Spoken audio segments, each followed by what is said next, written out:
वालेकुम, my name is Zubair Ali. आज मैं आपको बताऊंगा कि star delta connection of 3 phase motor. Mostly हम जो भी सिंगल फेज़ लोड जो भी होता है या सिंगल फेज़ हमारा मोटर है उसको हमेशा डायरेक्ट चलाते हैं, मगर जो 3 फेज़ लोड होता है उसको हमेशा क्या करते हैं, कंट्रोल सर्किटरी इस्तेमाल चलाते हैं। जैसे आपने सुना होगा कि मोटर अभी स्टार पे चल रहा है या मोटर डेल्टा पे चल रहा है या स्टार डेल्टा स्टार है या कोई और स्टार्टर हमने इस्तेमाल किया है।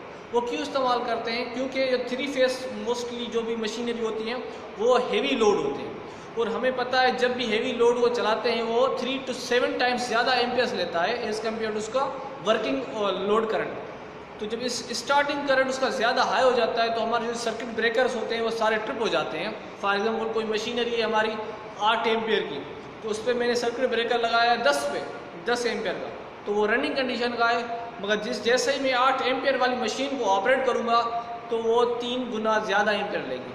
तो जैसे ही वो 3 ज़्यादा गुना एम्पियर लेगी तो वो ट्रिप्स हो जाएगा सर्किट ब्रेकर के थ्रू। तो वो सिस्टम ऑपरेट कैसे होगा? तो इसलिए हेवी मशीनरी को हमेशा स्टार डेल्टा स्टार्टर पे ऑपरेट करते हैं। तो स्टार वाइंडिंग है क्या असल में? स्टार एक कनेक्शन है जिसमें क्या हो जाता है कि सिस्टम की वोल्टेज कम हो जाती है और एम्पियर कैरिंग कैपेसिटी बढ़ जाती है। तो मोस्टली जो भी हमारी हेवी मशीनरी होती है उसको हम जब भी स्टार्ट करते हैं तो उसको स्टार कनेक्शन पे चलाते हैं। और डेल्टा कनेक्शन क्या होती है, जिसमें हमें क्या होता है कि वोल्टेज ज़्यादा हो जाती है और एम्पियर कैपेसिटी कम हो जाती है। तो जब भी कोई हमारी हेवी मशीनरी है रनिंग कंडीशन में तो उसको हम डेल्टा पे चलाते हैं। तो हम यही नाम लेते हैं स्टार डेल्टा कनेक्शन है या स्टार डेल्टा स्टार्टर है कि जब भी हमारी कोई 3 फेज मशीनरी ऑपरेट हो तो स्टार्टिंग वो स्टार वाइंडिंग में चले, उसके बाद जब वो रनिंग में आ जाए तो वो रनिंग वाइंडिंग जो हमारे डेल्टा कनेक्शन पे आ जाए। तो थोड़ा सेकंड रखते हैं उस स्टार वाइंडिंग में। स्टार डेल्टा कनेक्शन में हम टाइमर रिले ज़रूर लगाते हैं, जैसे टाइम डिले रिले आ जाए कि टाइम डिले के फॉर एग्जाम्पल हमारा जो कोई मोटर है हेवी मशीनरी है वो 30 सेकंड के बाद रनिंग कंडीशन में आ जाती है या उसका स्टार्टिंग करंट जो है वो कम हो जाता है, जो लोड करंट आ जाता है, तो हम क्या करते हैं उसमें टाइम डिले रिले ज़रूर लगाते हैं। उसके बाद मैं आपके आ जाऊँ मैग्नेटिक कॉन्टेक्टर्स पे, क्योंकि स्टार डेल्टा कनेक्शन करने के लिए हम मैग्नेटिक कॉन्टेक्टर्स इस्तेमाल करते हैं। आपको ज़हन में सवाल आया होगा कि हम रिले क्यों नहीं इस्तेमाल करते। रिले में क्या होता है, वो रिले मोस्टली लो लोड्स के लिए चलाते हैं और उसको स्विचिंग कराने के लिए। मगर मैग्नेटिक कॉन्टेक्टर्स क्या होते हैं, उसमें NC-NO कॉन्टेक्ट्स होते हैं, कॉमन टर्मिनल्स होते हैं, प्लस में उसमें पावर वाइंडिंग के भी टर्मिनल्स होते हैं। यहाँ पे एक मैग्नेटिक कॉन्टेक्टर है जिसके ऊपर लिखा हुआ KM4 और नीचे मैग्नेटिक कॉन्टेक्टर 4 लिखा हुआ है।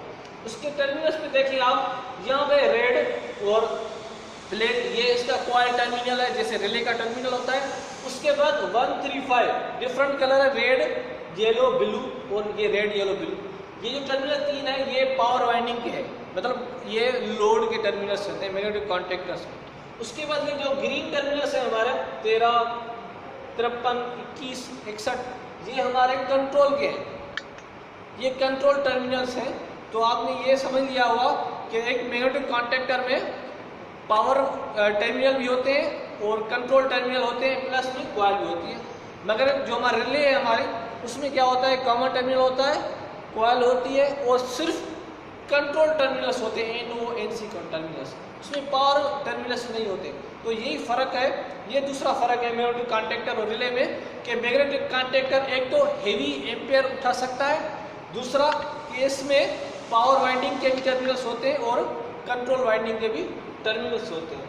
तो जहाँ पे इस ट्रेनर पे 4 मैग्नेटिक कॉन्टेक्टर्स लगे हुए हैं 1, 2, 3, 4। उसके साथ एक टाइमर रिले भी हमारे पास है, जैसे हम मोटर को किसी को ऑपरेट करें तो टाइम डिले रिले पे पहले वो स्टार जो है स्टार कनेक्शन पे चले, थोड़े डिले के बाद वो डेल्टा पे आ जाए। मैग्नेटिक कॉन्टेक्टर्स हम उसको इस्तेमाल करते हैं ताकि हम उसको कंट्रोल कर सकें, कोई भी हेवी मशीनरी है उसको कंट्रोल कर सकें या उसका कंट्रोल आसान बनाने के लिए। फॉर एग्जांपल कोई हमारी हेवी मशीनरी चल रही है वो ओवरलोड हो गई, तो ओवरलोड क्या करेगा, वो ओवरलोड रिले लगाएंगे और वो क्या करेगा, मैग्नेटिक कॉन्टेक्टर को सप्लाई देगा या सिग्नल देगा, वही उसको ऑन ऑफ करवाएगा। तो ये है कि मैग्नेटिक कॉन्टेक्टर्स के थ्रू हमारी जो कंट्रोल सर्किटरी है वो आसान हो जाती है, या कंट्रोल हमारा एक क्या होता है अच्छा हो जाता है। उसके बाद अगर हम मोटर को ऑनलाइन डायरेक्ट स्टार्ट चलाएं या डायरेक्ट ऑनलाइन स्टार्टिंग पे चलाएं तो उसके लिए सिर्फ एक मैग्नेटिक कॉन्टैक्टर लगता है। और अगर मोटर को हम डायरेक्ट चलाएं फॉरवर्ड रिवर्स में, अगर हम मोटर को डायरेक्ट चलाएं फॉरवर्ड रिवर्स स्टार्टिंग में या फॉरवर्ड रिवर्स ऑपरेशन में, तो हमारे पास हमें जो 2 मैग्नेटिक कॉन्टैक्टर्स चाहिए।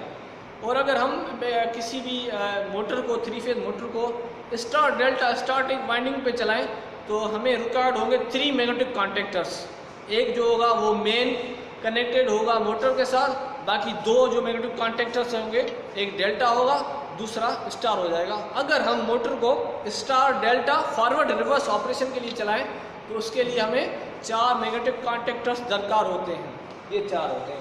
तो इसी टेंडर को हम इस्तेमाल करके हम मोटर किसी भी मोटर को या 3 फेज मशीन को डायरेक्ट ऑनलाइन चला सकते हैं। उसके बाद direct online forward reverse operation उसका करवा सकते हैं। उसके बाद स्टार डेल्टा ऑपरेशन और star delta forward reverse operation करवा सकते हैं। तो इंशाल्लाह हम कोशिश करेंगे आगे जाके किसी भी सिंगल 3 फेज मोटर को डायरेक्ट भी चलाएं, फॉरवर्ड रिवर्स भी चलाएं स्टार डेल्टा पे और स्टार डेल्टा फॉरवर्ड रिवर्स पे भी चलाएं, और आपको इन सारी जो चीज़ें कंपोनेंट्स कनेक्टेड हैं इनका पूरा मतलब समझाएं। आई होप आपको समझ में आ गया होगा ये video. Thank you very much.